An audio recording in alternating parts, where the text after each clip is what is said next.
करने का आरोप लगाया।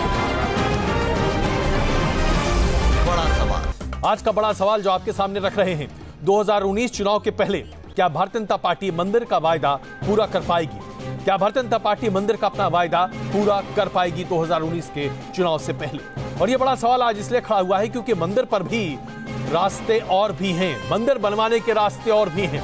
राम माधव के इस बयान का क्या मतलब निकाला जाए कि अगर कोर्ट नहीं तो रास्ते और भी हैं?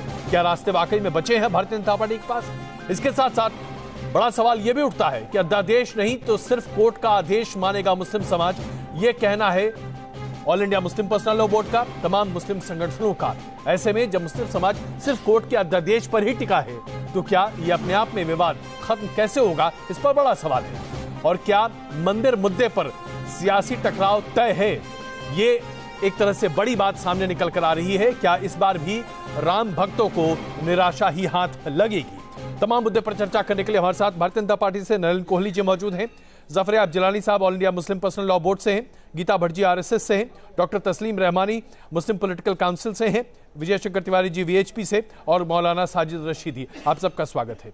नरेंद्र कोहली जी, इस वक्तव्य का जो राम माधव जी ने दिया है इसका क्या मतलब निकाला जाए कि अगर कोर्ट से राहत नहीं मिलती है तो और भी रास्ते हैं? राम माधव जी ने कहा कि उन्हें उम्मीद है कि कोर्ट बहुत जल्द डेली हियरिंग की बात करता दिखाई देगा और अगर ऐसा होता है तो राम मंदिर के निर्माण का रास्ता साफ हो जाएगा, और अगर नहीं तो मंदिर निर्माण के और भी रास्ते हैं। मतलब समझाइए हमें जरा।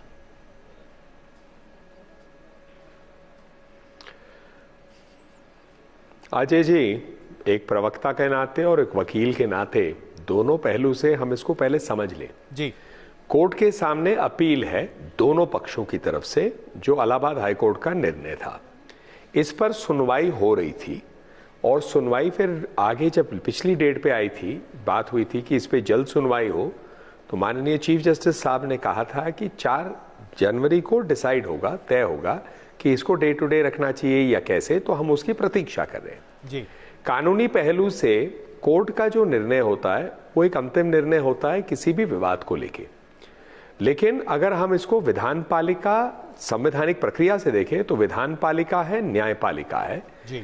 विधानपालिका कोई भी कानून बना सकती है जो कोर्ट के निर्णय से ऊपर भी हो सकता है, लेकिन जो भी कानून विधानपालिका बनाती है, जो इस केस में संसद हो सकता है राष्ट्र के देश या स्टेट में लेजिस्लेचर, तो कोर्ट उसे देख सकती है कि क्या ये संवैधानिक पॉइंट ऑफ व्यू से उचित है या नहीं जी। तो अब मुझे नहीं पता राम माधव जी ने किस संदर्भ में किस प्रश्न के जवाब में दिया, लेकिन कानूनी पहलू है कि कोर्ट के सामने जब मामला है तो कोर्ट के निर्णय की प्रतीक्षा की जानी चाहिए और वही की जा रही है जी। और कोर्ट के सामने जब विषय आता है जो अंतिम निर्णय है जी। उसके बाद ही कोई चीज स्पष्ट हो सकती है, और जो भी होगा संविधान के तहत ही हो सकता है, संविधान से हटके नहीं हो सकता है।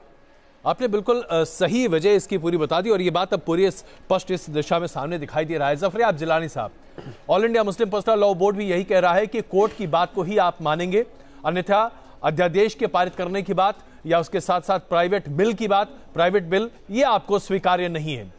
क्या मतलब निकाला जाए इसका आपका? क्योंकि राम मंदिर निर्माण को लेकर लगातार एक बहुत बड़ा तबका है जो बहुत आतुर हो रहा है, जल्दी राम मंदिर निर्माण के लिए कुछ न कुछ नए रास्ते तलाशना चाहता है।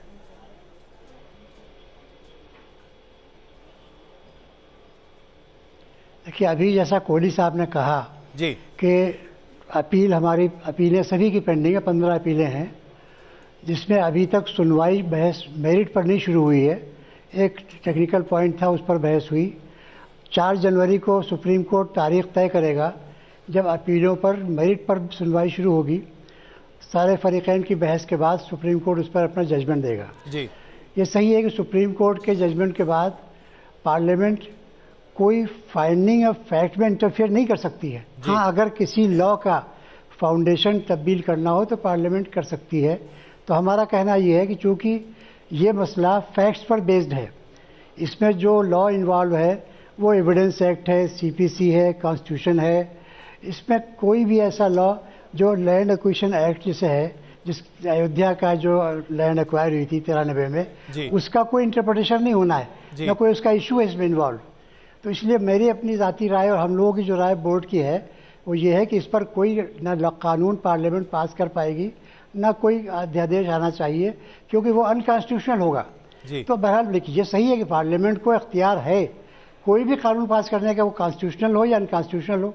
उसी तरह हमको भी इख्तियार है, अगर पार्लियामेंट कोई असंवैधानिक कानून पास करती है तो सुप्रीम कोर्ट में उसको चैलेंज करने का। और हमें उम्मीद है कि चूंकि 9 जजेस की बेंच SR बोमई केस में ये तय कर चुकी है कि राम जन्मभूमि मूवमेंट जो है वो सेकुलरिज्म के खिलाफ है, तो इसलिए हम इसको चैलेंज इस ग्राउंड पर भी करेंगे। और इस जमीन के बारे में जो 67 एकड़ जमीन है, सबके बारे में सुप्रीम कोर्ट के 3 ऑर्डर हैं। वहां से शुरू करिए अगर आप, जो हमारा तो कुल मिलाकर आप कोर्ट, अगर मैं आपको बीच में क्षमा चाहता हूं, आपको बीच में रोक रहा हूं, लेकिन अगर आपके मैं मूल कथन को समझूं तो आप ये कहना चाहते हैं कि कोर्ट के आदेश के बाद ही आप आगे बढ़ेंगे। मैं आता हूं नलिन जी, 1 मिनट। अब ऐसे में विजय शंकर तिवारी जी, मुझे ये बताइए, कोर्ट का आदेश और अभी इसी की क्लैरिफिकेशन मैं देना चाहता हूं। जी नलिन जी बताइए।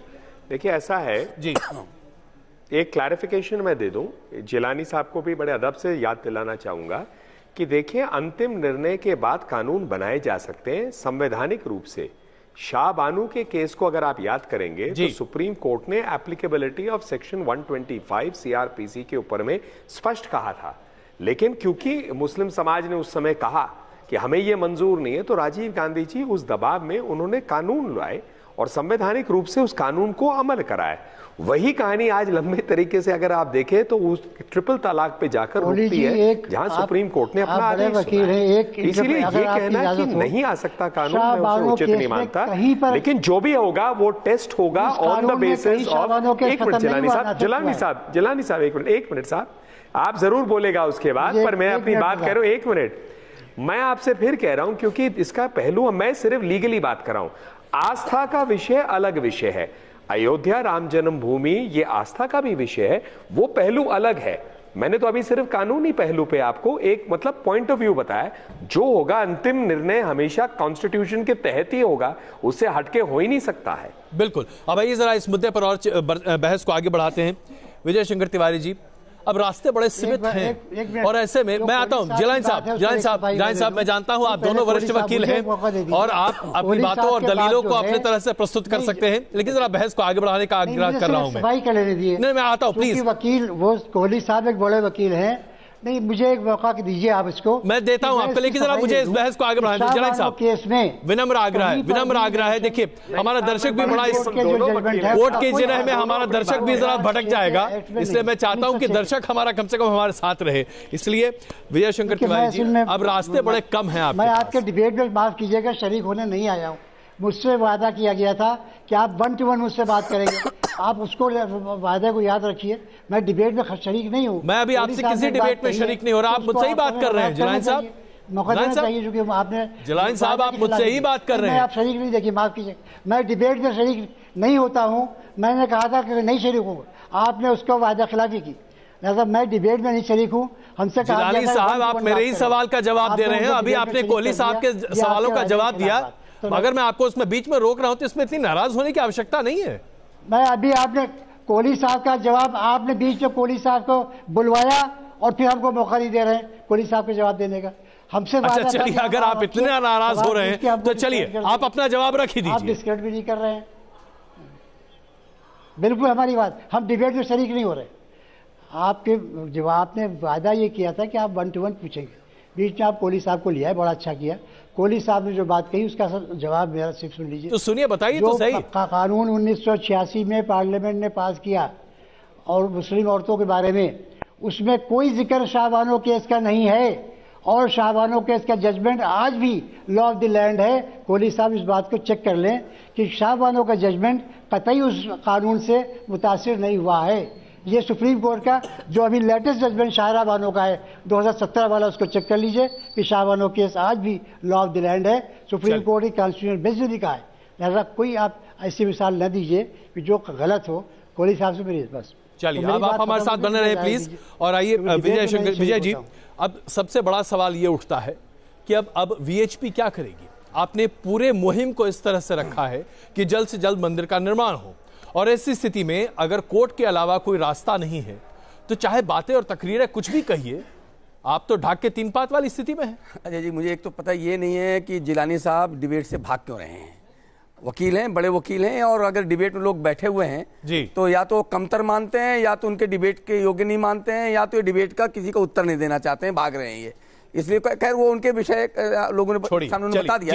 देखो पहले भी बहुत सीमित रास्ते थे अजय जी। एक रास्ता वार्ता का था, एक रास्ता कोर्ट का था, एक रास्ता कानून का था। पहले भी सीमित ही रास्ते थे, बहुत ज्यादा रास्ते खुले हुए नहीं थे। और ये तब की बात है जब 1984 में हमने कहा था कि कानून, चूंकि कानून के माध्यम से एक रास्ता पहले से खुला हुआ था। सोमनाथ का मंदिर कानून के रास्ते बनाया गया था, कांग्रेस की सरकार थी, देश में सबने उसका स्वागत किया था। लेकिन उसके बाद तीनों रास्तों पर प्रयोग किया गया। ऐसा नहीं कि वार्ता कभी हुई नहीं है, वार्ता हुई है। लेकिन आज हम आज की बात करें, मैं बता रहा हूं, हम 2019 मई के पहले की बात करें। अच्छा ये होना चाहिए अजय जी, अच्छा ये होता कि जो ही भारतीय जनता पार्टी की बहुमत की सरकार बनी थी तो बहुत अच्छा होता कि सरकार पहला काम करती कि बिल लाती राम जन्मभूमि पर। चूंकि कभी भी जब पहली बार कभी भारतीय जनता पार्टी की सरकार बनी थी, कहीं भी बनी थी, तो उसका आधार श्री राम जन्मभूमि पर भव्य मंदिर के मार्ग से होकर के ही वो सरकार हमारी बनी थी। ये बात पक्की है और आज वही करना चाहिए। लेकिन अभी भी हमारे पास रास्ते हैं, क्योंकि अभी भी ये सरकार है। हम इतने आशावादी हैं, हिंदू समाज बड़ा आशावादी है। अगर आशावादी नहीं होता तो बहुत दिक्कत होती। आशावादी है और अभी सरकार है, इसलिए हम ये अपेक्षा करते हैं कि अभी सेशन चल रहा है, कोई ना कोई रास्ता, क्योंकि हिंदू समाज को कोई ना कोई रास्ता मतलब क्या है? अध्यादेश, बिल, इसके अलावा तो कोई और रास्ता है नहीं। मैं बता रहा हूं हिंदू समाज को भव्य मंदिर चाहिए, क्योंकि मंदिर तो है, भव्य मंदिर चाहिए। वो कौन से रास्ते से बनेगा आप चर्चा करेंगे, कानून से बनाएंगे, सुप्रीम कोर्ट से लाएंगे, ये उसको मतलब नहीं है। वो रास्ता हमारा था, हमने कहा था कानून के माध्यम से, क्योंकि हमें सारे रास्ते बड़े टेढ़े मेढ़े लग रहे थे। और हमारी जो आशंका थी अजय जी 1984 में, आज आपको बिल्कुल साबित होती दिखाई पड़ रही है कि और सारे रास्ते कितने सिमट गए हैं। एक ही रास्ता बचा है हमारे सामने, कानून का। और वो भारतीय जनता पार्टी की सरकार ने, अभी भी उनके पास समय है, नहीं तो इसके बाद तो धर्म संसद है संतों की।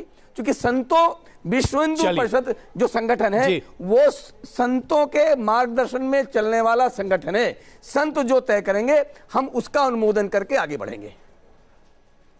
ऐसे में रहमानी साहब, अगर मैं आपसे ये समझूं, संतों की राय के आधार पर विश्व हिंदू परिषद आगे बढ़ने की बात कर रही है और कुंभ का मेला है, उसी में संत समागम भी हो रहा है जिसमें सब लोग बैठकर बातचीत भी करेंगे। आपको लगता है कि राम मंदिर निर्माण का रास्ता इतनी आसानी से साफ हो सकता है?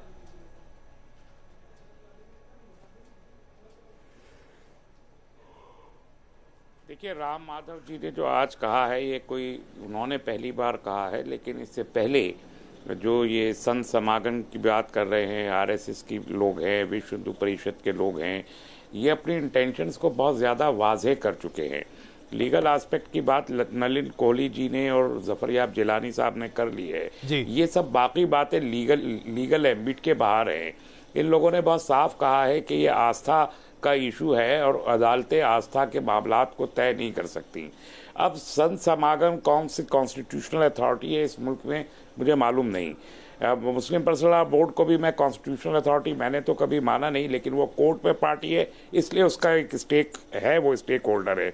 लेकिन संत समागम ये कहे कि हम तय करेंगे और हम बात करें, तो ये कोई अब विक्रमादित्य के ज़माने का, अशोक के ज़माने का भारत नहीं है कि जहाँ पर क्षत्रिय राजा हो और पंडित जो है वो बैठ के राजकाज में राजा की मदद करे। ऐसा कोई सिस्टम इस देश में अब तो बाकी है नहीं। विजय जी एक छोटा जवाब देंगे आप इसका? राम माधव जी या आरएसएस या विश्व हिंदू परिषद उस टाइप का कोई राम राज्य लाना चाहता है, उस टाइप का कोई राम राज्य लाना चाहता है, तो इसका मतलब ये होगा। और अनिल विज जी जो है हरियाणा के एक मंत्री जी, उन्होंने भी कही ये बात खुल के कि ताकत के बल पर हमने मस्जिद को शहीद किया है, ताकत के बल पर हम मंदिर बना भी लेंगे। तो अगर ताकत के बल पर चीजें तय होनी है, जिसके इशारे दिए जा रहे हैं, तो ठीक है, देश भी देखेगा, दुनिया भी देखेगी। विजय जी इसका जवाब देना चाह रहे हैं। विजय जी, भारत जैसा संवैधानिक राष्ट्र कितनी देर चल पाएगा? मौजूदा बात कही, मैं कहता हूं कि देश में हिंदू समाज आज भी 100 करोड़ से ज्यादा हिंदू समाज देश में रहता है और वो अपने धर्मगुरुओं का और जो संत हैं उनके रास्ते पर चलता है। ये जो संत हैं, ये जो तय करते हैं, आज भी वो वायुमंडल में छाता है। और कोई भी सरकारें जन समर्थन से होकर के रास्ता उनका जन समर्थन से होकर के जाता है। सरकारें अपनी मानसिकता जनता के दबाव में बनाती हैं, तो पहले भी ऐसा था, आज भी ऐसा है। आप अभी 3 तलाक की बात आई थी, राजीव गांधी जी के पास सारे मुस्लिम मौलाना और इस पर सब लोग पहुंचे कि आपने ये जो साहबानों केस किया है अब तुम जीत के दिखा देना, तो उसके दबाव में तो वहां बना था, एक कानून बना था। और वैसे ही वो जन समर्थन, जन दबाव के आगे बना था। मैं कहता हूं रहमानी साहब, जन दबाव बहुत बड़ी चीज है। लोकतंत्र जन दबाव से चलता है। संत पूरे के पूरे हिंदू समाज का मार्गदर्शन करते हैं, उनका नेतृत्व करते हैं। तभी हमने कहा कि संत जो तय करेंगे उनके रास्ते से हम आगे बढ़ेंगे। इससे पहले कि मैं ज़फरियात जिलानी साहब आपसे सवाल पूछूं, जन दबाव की बात डेमोक्रेसी में होती है, ये मैं मानता हूं। रशीदी जी, ये सवाल आपके लिए, जन दबाव के आगे क्या आदमी वाकई में झुकता नहीं है? सरकारें झुक जाती हैं, और ये बात हम देख चुके हैं, दुनिया में कई मुल्कों में ऐसा हो चुका है। अगर आज ये भारत में होता है तो क्या ये अपने आप में अप्रत्याशित होगा?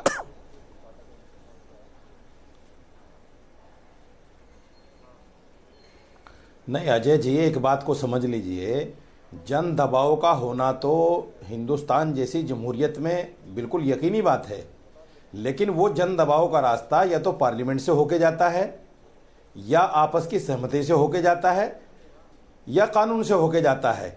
इसके अलावा जन दबाव का भी कोई रास्ता नहीं है।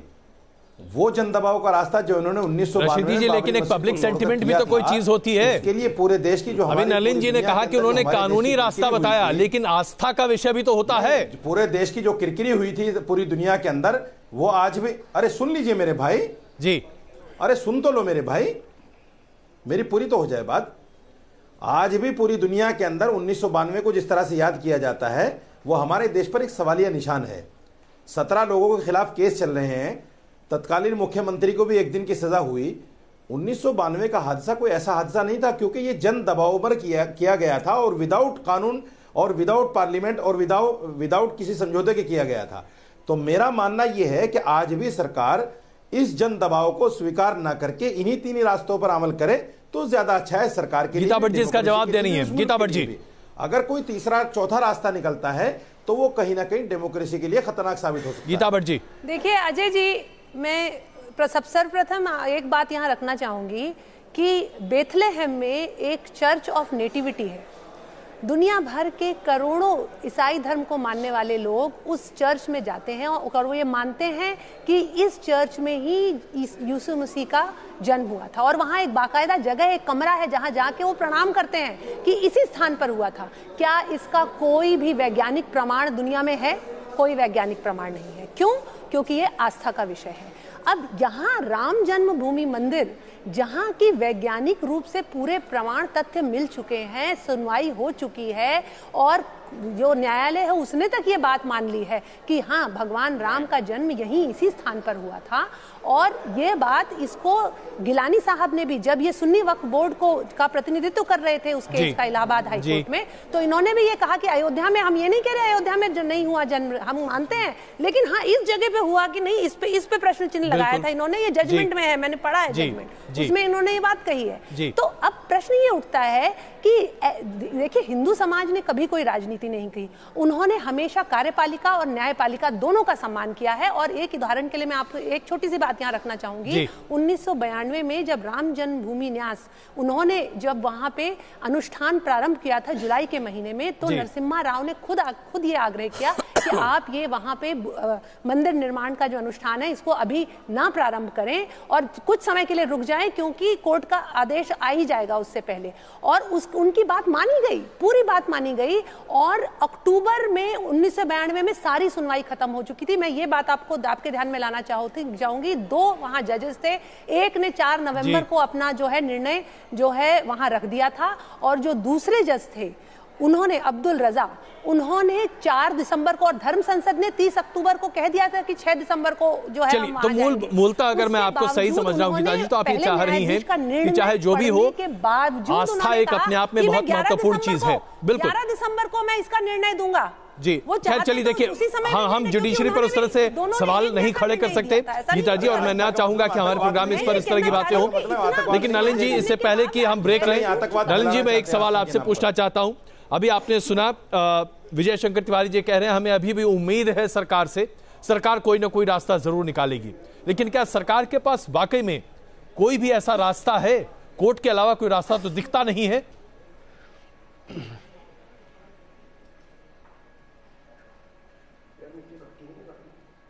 ऐसा है, पहली बात है कि किसी भी संस्था, किसी भी व्यक्ति, उनकी आशा किसी भी चीज के प्रति हो, इसमें क्या बुराई जी। संविधान उन्हें वो अधिकार भी देता है कि अगर विजय जी कुछ कहना चाहते हैं तो उनका अधिकार है, वो कहने के लिए कोई आशा रखते हैं तो वो भी उनका अधिकार है जी।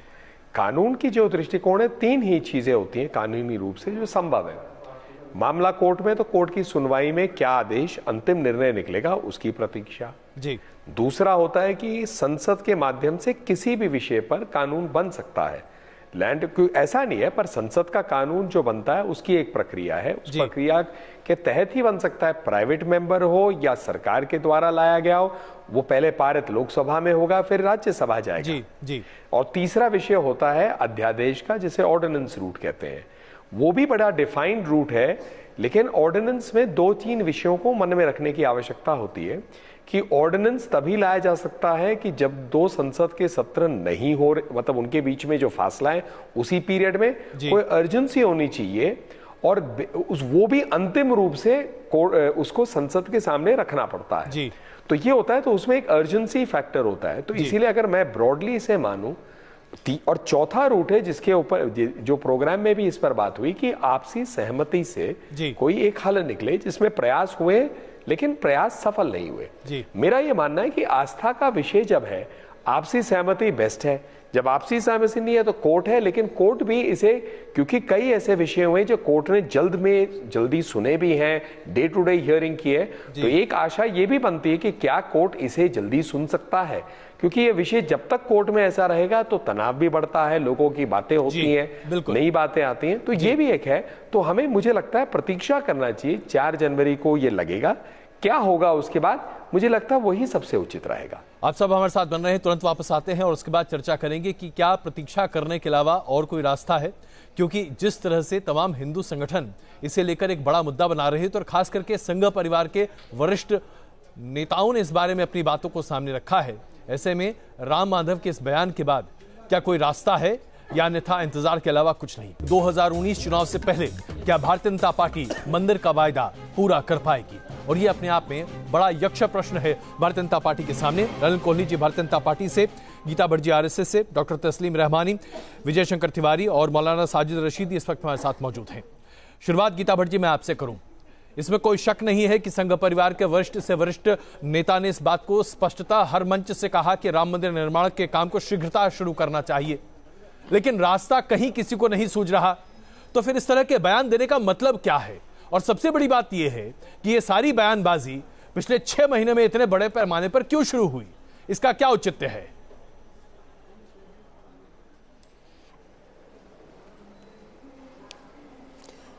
देखिए अजय जी, बड़े लंबे समय तक बड़े धैर्य से हिंदू समाज ने इस बात की प्रतीक्षा करी कि कोई ना कोई इसके ऊपर निर्णय आएगा, लेकिन जिस तरह से, और ये थोड़ा दुर्भाग्यवश भी है कि लेकिन माननीय सर्वोच्च न्यायालय में जिस तरह से जो सर्वोच्च न्यायाधीश हैं और जो बाकी जजेस थे, उन्होंने जिस तरह से बात रखी और कहा कि यह हमारे लिए प्राथमिकता नहीं है, इससे कहीं ना कहीं हिंदू समाज बहुत बुरी तरीके से आहत हुआ है। आप गोपाल विशारद, जिन्होंने 1950 में कहा कि मुझे अधिकार चाहिए अपने राम भगवान का जिक्र कर रही हैं, उसके पहले कई बयान आ चुके हैं, अंदर उनका ये विश्वास था। गीता जी, इतने लंबे समय तक संशोधित करना चाहूंगा, जिस वाक्य का जिक्र आप कर रही हैं, उतने लंबे समय, उससे बहुत पहले से ये बातें शुरू हो चुकी थी। देखिए, ये बातें शुरू हुई जून जुलाई से, जी हाँ, और जून जुलाई 2018 से ये बातें शुरू होकर दिसंबर तक ये सब कुछ हुआ। मेरा सवाल मुख्यतः ये है, आप इतने समय तक धैर्य क्यों रखे रहे?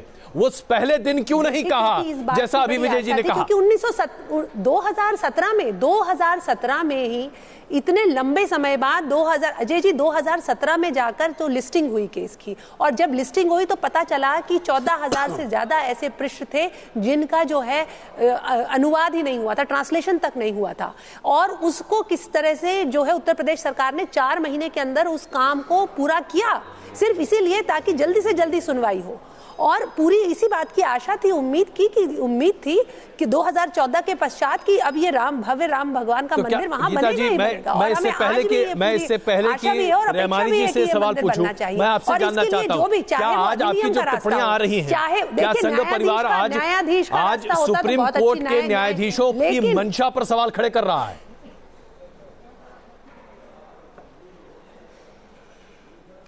देखिए, मैंने सर्वप्रथम यही कहा कि हिंदू समाज ने तो हमेशा सम्मान किया है और विश्वास किया है न्यायपालिका का, कार्यपालिका का। लेकिन जिस तरह से पिछले 30 वर्षों में जब से कि जो है न्यायपालिका में जो है ये केस आया है, तब से जिस तरह से आपको मैंने उदाहरण दिया साफ साफ अभी कि 4 दिसंबर को ये आपको विश्वास है या नहीं सुप्रीम कोर्ट पर? 11 दिसंबर को जजमेंट देंगे, जानते हुए कि 6 दिसंबर मैं स्पष्ट चाहता हूं, आपको विश्वास है या नहीं? देखिए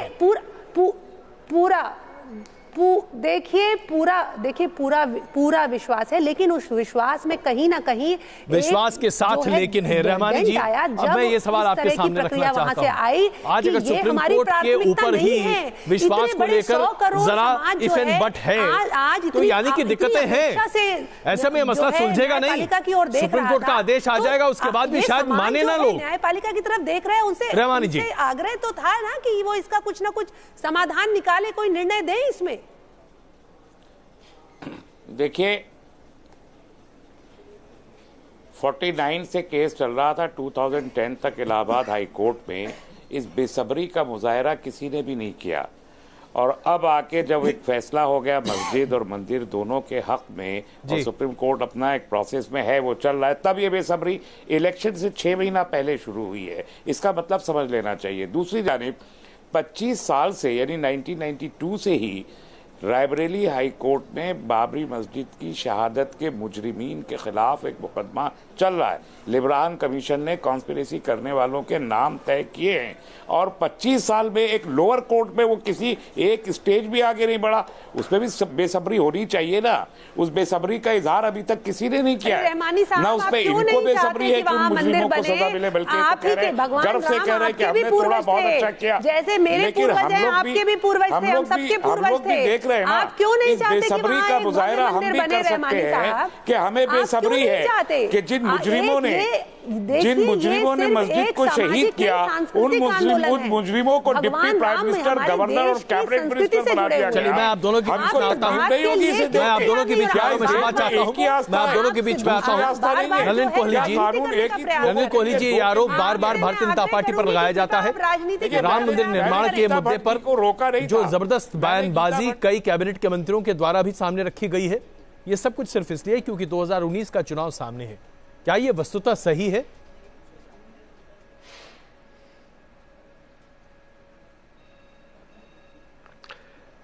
अजय जी, 2 पहलू हैं। पहली बात है, जनता के प्रतिनिधि, उन्हें भी अधिकार है कि वो जनता की बात हो या उनके विचार हो वो कहें। और संविधान में जो हमारे पास अनुच्छेद 19 के तहत जो स्वतंत्रता मिली कि हम अपने बातों को रखें, वो मंत्रियों पर भी लागू है। ऐसा नहीं है कि उनको पर कोई मनाही हो जाती कि वो अपने विचार ना रख पाए जी। दूसरा पहलू है कि सरकार की क्या नीति होगी, वो एक संगठित रूप से सरकार की नीति के तहत आती है। तो किसी व्यक्ति या मंत्री हो या मंत्री ना हो, उनके बयान को नीति मान लेना वो गलत है। जो नीति होगी या जो निर्णय होगा सरकार का, वो एक अधिकृत रूप से आगे आता है। तो मैं मानता हूं कि समाज में अलग अलग लोग अपने विचार रखते हैं, लेकिन उसे मान लेना कि कैबिनेट के अंदर मंत्री अपनी बात ना रख पाए क्योंकि वो जनता का प्रतिनिधि होते हुए भी रख ना पाए, तो वो भी तो उचित नहीं होगा ना कि आप और मैं अपनी बात रख पाए, जिलानी साहब रख पाए, रहमानी साहब रख पाए, सवाल ये कि क्या बीजेपी अपने इस पर राजनीति साहब के बंसल जी रख पाए, तो फिर ऐसे उन पर क्यों रोक?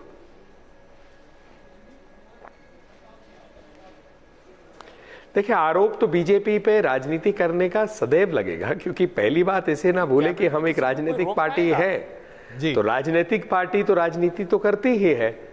लेकिन दूसरा विषय जो है कि राम मंदिर का विषय भारतीय जनता पार्टी पालमपुर के हमारे अधिवेशन के समय से इस पर बोलती आ रही है, और उस पर हमने एक यात्रा भी निकाली थी अडवाणी जी के समय पे। आगे जाकर इस विषय को हमने लगातार कहा है, हमारे मैनिफेस्टो में भी है।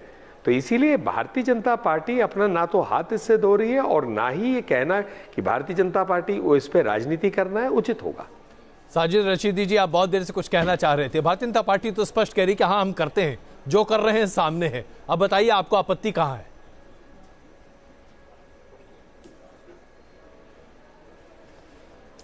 देखिए अजय जी, नलिन कोहली जी ने बहुत सफाई के साथ कहा है कि मंत्री को भी अपनी बात कहने का हक है। जी, हम मानते हैं, बिल्कुल हक है। लेकिन जो आदमी सत्ता में होता है, सत्ताधारी पार्टी को और उसके मंत्रियों को कम से कम ऐसी बात जिससे देश के अंदर एक नफरत फैले उससे भी बचना चाहिए। यह भी जरूरी है नलिन कोहली जी। ऐसा नहीं है कि आप जो चाहे कहेंगे, चाहे देश में विद्रोह फैले, देश में नफरत फैले, हिंदू मुस्लिम आपस में लड़े, हिंदू सिख आपस में लड़े, ऐसी बातें भी मंत्री को नहीं करना चाहिए। दूसरी बात, मैं आपसे एक बात स्पष्ट करना चाहता हूं, ये जो राम माधव का बयान है, अब इसका एक अर्थ निकाला जा सकता है और वो अर्थ ये है कि कुंभ के अंदर जो लाखों की भीड़ इकट्ठी होगी उनको दो बातों पर तैयार किया जाएगा। या तो इस बात पर तैयार किया जाएगा कि चलिए और हम राम मंदिर का शिलान्यास करते हैं, या फिर इस बात पर तैयार किया जाएगा कि भाई 2019 के लिए कम से कम हमारी मदद कीजिए और बीजेपी को फिर दोबारा लेकर आइए, हम जो है दोबारा से इसको अगले टर्म में इसको जरूर बनाएंगे।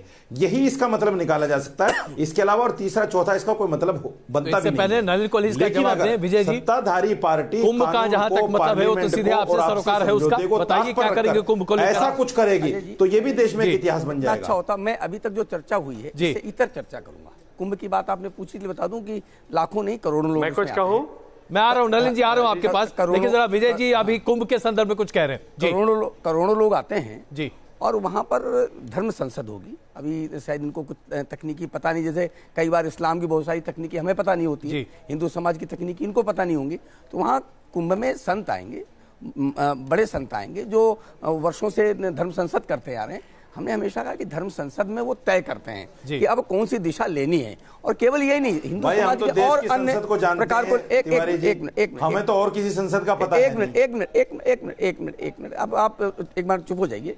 मैं ये कह रहा हूं कि देखो, दुनिया भर में कलंक को हटाने की एक प्रपंच ये धर्म अच्छा कितना अच्छा होता, कितना अच्छा होता, कितना अच्छा होता। रशीदी साहब और रहमानी साहब बैठे हैं यहाँ पर, हालांकि किसी बड़ी जमात का प्रतिनिधित्व नहीं करते ये, लेकिन तो भी मैं ये कहता हूं कि कितना अच्छा होता कि जब कलंक को हटाने की परिपाटी दुनिया भर में है, हमारे देश में भी है, बहुत सारी मूर्तियां हटाई गई हैं, बहुत सारे स्मारक हटाए गए हैं। इसी प्रकार से बाबर इतिहास का एक इतिहास पुरुष हैं, बाहर से आए हैं, ये भी लिखा हुआ है कि भाई तोड़कर बनाई गई, ये सब कुछ है। इसके बाद भी जो भाईचारे की बात करते हैं, गंगा जमनी तहजीब की बात करते हैं, कितना अच्छा होता है उकेर कर जमीन पर खड़ा कर देते कि नहीं ठीक है, हम ये मानते हैं कि बाबर बाहर से आया था, चलो ये भगवान राम की जन्मभूमि है, इस पर हम साथ साथ बनाते हैं। कितना अच्छा होता, देश में कितना अच्छा माहौल बनता, कितना अच्छा भाईचारे का प्रदर्शन होता। लेकिन जो आप भाईचारे की बार बार बात करते हैं, मैं कहता हूं ये बार बार बात करते हैं, कितना अच्छा होता कि एक प्रमाण, एक उदाहरण आप लोग प्रस्तुत करते तो इस सबकी नौबत नहीं आती, न वार्ता की नौबत आती,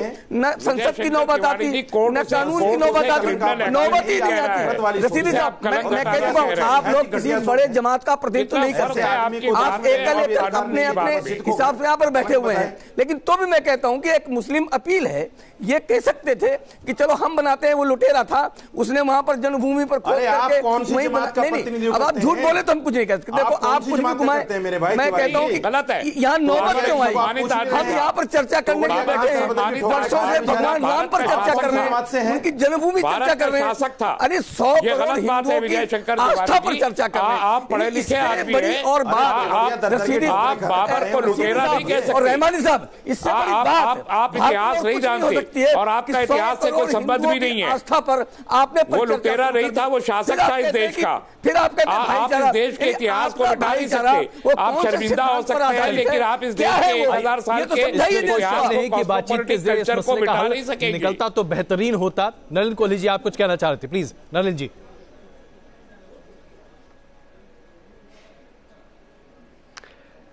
रशीदी साहब को दो बातें उन्होंने विषय उठाए, तो उस पर पहली बात है कि मंत्री ही नहीं रशीदी साहब, आप में हर व्यक्ति को जो देश का नागरिक है उसके ऊपर में ये एक संवैधानिक ड्यूटी है कि देश में हम भाईचारे को फैलाएं। लेकिन ये ऐसी बात भी नहीं है, देश के अंदर में बहुत उदाहरण हम लोग आमने सामने दे सकते हैं जहां हर तरफ से ऐसे बयान आ सकते हैं जो दूसरा कोई माने कि ये भावुक बयान है या इससे हो सकता है कि कहीं गड़बड़ हो, तनाव हो। लेकिन तनाव होने में बयान से नहीं, तनाव होने में जो तनाव फिर उठाते हैं, कोई पत्थर उठाता है, कोई कुछ हथियार उठाता है, उन लोगों पर ज्यादा लागू है ना। कि किसी का बयान अगर आप उचित नहीं समझे तो ये अधिकार किसको दे दिया कि वो उठाए।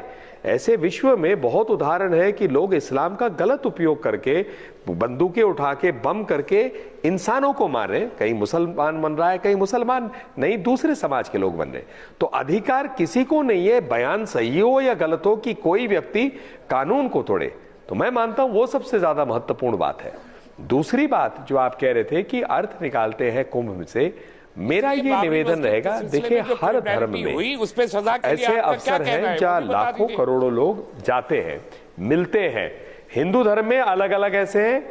एक मिनट अर्शीदी साहब, मैं बात कर लूं, उसके बाद जरूर आपके कोई विचार हो सकते हैं। तो वैसे इस्लाम में अलग अलग आपके भी होते होंगे। मैं तो सिर्फ हाजी या उमरा को जानता हूं, लेकिन मैं ये नहीं बता सकता आपको कि और कैसे ऐसे चीजें जहां पर मुसलमान भाई या मुसलमान बहनें बड़ी मात्रा में मिलते होंगे। तो इसीलिए ऐसे चीजों को हम राजनीति से ना जोड़े। और मैं मानता हूं कोई राजनीति करने का प्रयोग करे तो वहां ऐसी एक अवस्था होती है कि लोग वहां राजनीति होने भी नहीं देते, क्योंकि करोड़ों लोग जब आ रहे हैं वो राजनीति के लिए नहीं आ रहे, आस्था से आ रहे हैं कुंभ में भाग लेने के लिए। बिल्कुल। रमानी साहब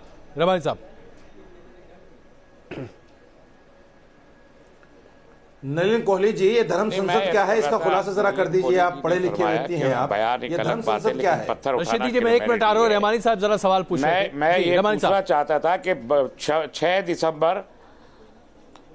6 दिसंबर 1992 को अयोध्या में बाबरी मस्जिद को जो शहीद किया गया, आपकी पार्टी के लीडर्स के जरिए से आप उसे क्रिमिनल एक्टिविटी वो है, कोर्ट्स में पेंडिंग है, आप भी उसे क्रिमिनल एक्टिविटी मान के उसकी मजम्मत करते हुए, क्या आपकी पार्टी जो अब हुकूमत में है उन केसेस को स्पीड अप करके उन मुजरिमीन को सजा दिलवाएगी या नहीं दिलवाएगी?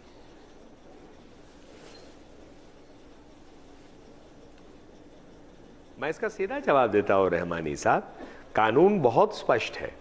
कानून है कि आप वहीं गिल्टी हो जाते हैं जब आप एक कन्विक्ट होते हैं, और जब कन्विक्शन की प्रक्रिया पूरी होती है, you are innocent proven guilty. ये तो कोई भी बच्चा वकील जो है, मतलब इसके लिए कोई ज्यादा प्रैक्टिस की आवश्यकता नहीं है, वो भी आपको यही बताएगा। और दूसरी बात है, जो भी व्यक्ति हो जिसके ऊपर में एक सजा हो जाए, अंतिम कोर्ट तक जाकर अगर सजा जो है नहीं बदली गई तो उसे उस सजा को भुगतना ही पड़ेगा। इसमें कैसे हो सकता है? हर हिंदुस्तानी, जब हम संवैधानिक प्रक्रिया में रहते हैं तो रूल ऑफ लॉ के तहत ही तो होगा ना। बिल्कुल। तीसरी बात आपने कहा कि इसको स्पीड अप करने के लिए वो विषय कोर्ट के अंदर है, तो आप भी और मैं भी, कोई भी व्यक्ति कोर्ट में जाकर एक वहां पेशकश कर सकता है। इसमें सरकार का क्या है जो बार बार धर्म संसद होती है? अच्छा चलिए, धर्म इसका भी उल्लेख मैं आपको आपकी दुविधा को विजय जी अभी दूर कर सकते हैं। नहीं, इसका सीधा उल्लेख दुविधा को दूर कर दीजिए विजय जी कि आखिरकार बार बार धर्म संसद की आवश्यकता क्यों पड़ती है, रशीदी जी इसे समझ नहीं पा रहे हैं। 3 बार उठाया, मैं इसका जवाब दे देता हूं। 1 मिनट। उनको आपकी पार्टी ने अपना सीनियर बना के डिप्टी प्राइम मिनिस्टर बना दिया, गवर्नर बना दिया। माफ कीजिएगा रहमानी साहब, माफ कीजिएगा कि जो जिन लोगों को जो ओहदे दिए गए थे प्रमोट किया है। नहीं, देखिए उसमें कन्विक्शन नहीं हुआ ना अभी तक। यही बात तो नलिन कोहली बार बार कह रहे हैं, और यही बात आप भी जानते हैं। जब तक कोर्ट किसी को कन्विक्ट न कर दे, जब तक दोषी करार न दिया जाए, तब तक तो उसे आप सजा याफ्ता नहीं बना सकते ना। रहमानी साहब कर रहे हैं। अरे आप सज्जन कुमार और टाइटलर को कन्विक्शन से पहले से लेके आप बड़े मूवमेंट चलाते रहे। मैं जवाब दूं? जी नलिन जी एक छोटा जवाब दीजिएगा, क्योंकि मुझे अब जरा धर्म संसद के मुद्दे पर आगे बढ़ना है, इसलिए नलिन जी छोटा जवाब। नलिन जी और आप एडवाणी जी को ग्लोरीफाई कर रहे। रहमानी साहब, मैं व्यक्ति विशेष पर बहस नहीं कर रहा, मैं क्षमा चाहता हूं, सादर आपसे क्षमा चाहूंगा, व्यक्ति विशेष बहस नहीं करेंगे। अगर आप प्रश्न पूछे तो जवाब तो सुनने की तो नजाकत रख लीजिए। बोलिए एक छोटा जवाब। नहीं तो प्रश्न मत पूछिए, एक छोटा जवाब।